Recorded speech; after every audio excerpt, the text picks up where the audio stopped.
अंग्रेज़ी का लफ्ज़ है डबल डिपिंग। इसके लफ्ज़ी माने किसी खाने की चीज़ को किसी सॉस या शोरबे में डिप करके उसका बाइट लेना, फिर उसी चीज़ को उसी सॉस या शोरबे में दोबारा डिप करके दूसरी बाइट लेना, यानी डबल डिपिंग करना। ये ख़ास कॉन्टेक्स्ट में बुरा समझा जाता है। जब वो सॉस या शोरबा सबको एक ही प्लेट में सर्व किया गया हो, तो उसमें अगर हम अपनी चीज़ खाकर दोबारा डिप करेंगे तो वो बाकी लोगों के लिए झूठा हो जाता है। सिर्फ खाने की चीज़ नहीं, और भी कई मामलात में डबल डिपिंग की जाए तो वो गलत होता है। पिछले 10 दिन के दौरान डबल डिपिंग के 3 मामलात सामने आए पाकिस्तान में। 29 अप्रैल को हमारी पार्लियामेंट की पब्लिक अकाउंट्स कमेटी का इजलास हुआ। 2 बातें पता चली। पहली ये कि बेनज़ीर इनकम सपोर्ट प्रोग्राम में एक ही बच्चे के लिए 2 माओं को कैश पेमेंट्स दी गई। ऐसे 2312 केसेस सामने आए। इस मद में 1,40,00,000 रुपए बांटे गए।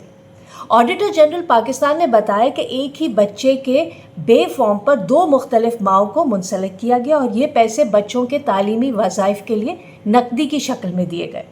पब्लिक अकाउंट्स कमेटी के इस इजलास में ये बात भी खुली कि बेनज़ीर इनकम सपोर्ट के तहत सरकारी मुलाजमीन की बेगमात और पेंशनर्स के घर वालों को भी अदायगियाँ की जाती रही हैं।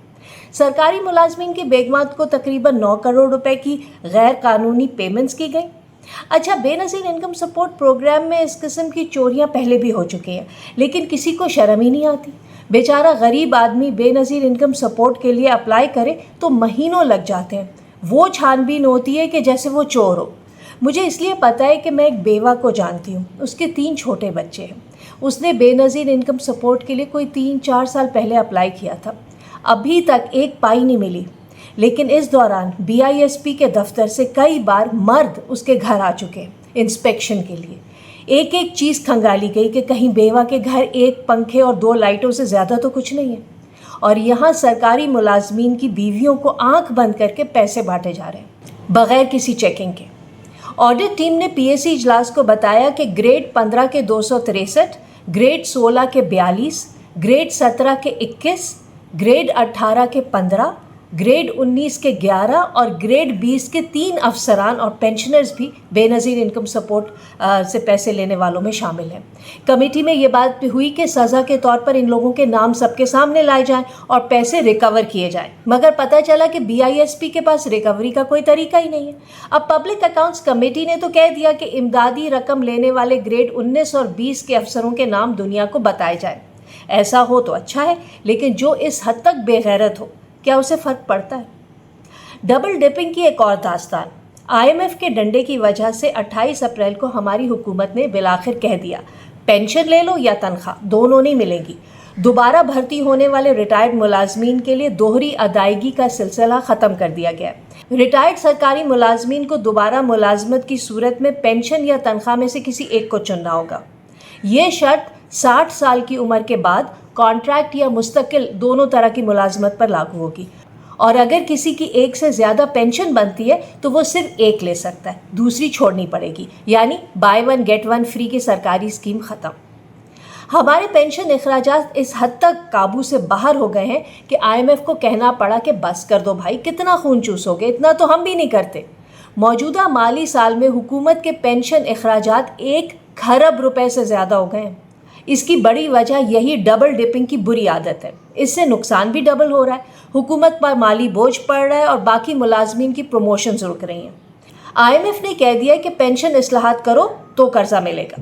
अच्छा, सितंबर 2024 में हुकूमत ने सिविल और फौजी मुलाजमीन के लिए कॉन्ट्रीब्यूटरी पेंशन स्कीम का फैसला किया था कि नए भर्ती होने वाले सिविल और फौजी मुलाजमीन अपनी बुनियादी तनख्वाह का 10% पेंशन फंड में डालेंगे और हुकूमत 20% डालेगी। हुकूमत ऐसा करने पर मजबूर है क्योंकि आलमी बैंक के मुताबिक पेंशन के बढ़ते हुए अखराजात एक टाइम बॉम्ब है। वो बढ़ते ही जा रहे हैं और अगर रोका नहीं गया तो वो पूरा बजट खा जाएंगे। यहाँ इंटरेस्टिंग बात यह है कि हमारे बाज़ हल्के अब भी इस पॉलिसी के हामी हैं कि दोबारा मुलाजमत की सूरत में एक पेंशन और तनख्वाह दोनों दी जाए। गरीब आदमी को एक भी तनख्वाह ढंग से नहीं मिल रही, पेंशन तो भूल ही जाएं, और ये लोग चाहते हैं कि चोपड़ी ते नाले दो। डबल डिपिंग का तीसरा मामला। 24 अप्रैल को जो पब्लिक अकाउंट्स कमेटी का इजलास हुआ, उसमें बताया गया कि EOBI, वो पेंशन वाला जो इदारा है ना, उसने 5,131 जाली पेंशनर्स को 2.8 अरब रुपए अदा किए। EOBI نے ان لوگوں کی عمر تبدیل کر کے انہیں جعلی پینشن کے پیسے دیے، یعنی ایک جعلی پینشنر کو 5.5 لاکھ روپے باپ کا مال سمجھ کر دان دیے گئے۔ اس سے پہلے کہ آپ یہ پوچھیں یہ ڈبل ڈپنگ کیسے ہوئی، تو وہ ایسے کہ ان میں سے بیشتر لوگوں کی عمریں 60 سال سے کم ہیں، یعنی وہ ریٹائرڈ نہیں ہیں۔ کچھ کی عمر تو 30 سال کے لگ بھگ بتائی گئی ہے۔ یہاں میں آپ کو کچھ ڈیٹا دینا چاہوں گی۔ پاکستان کی 25 کروڑ آبادی ہے، اس میں سے افرادی قوت یعنی ورک فورس ہے کوئی 8.5 کروڑ۔ اس 8.5 کروڑ میں سے صرف کوئی 1 کروڑ ورکرز EOBI میں رجسٹرڈ ہیں۔ ان میں سے بھی صرف 30 لاکھ ایسے ہیں جن کے ادارے ماہانہ پینشن جمع کراتے ہیں، یعنی کہ EOBI در حقیقت 25 کروڑ کی آبادی میں سے صرف 30 لاکھ کے لیے کام کر رہا ہے۔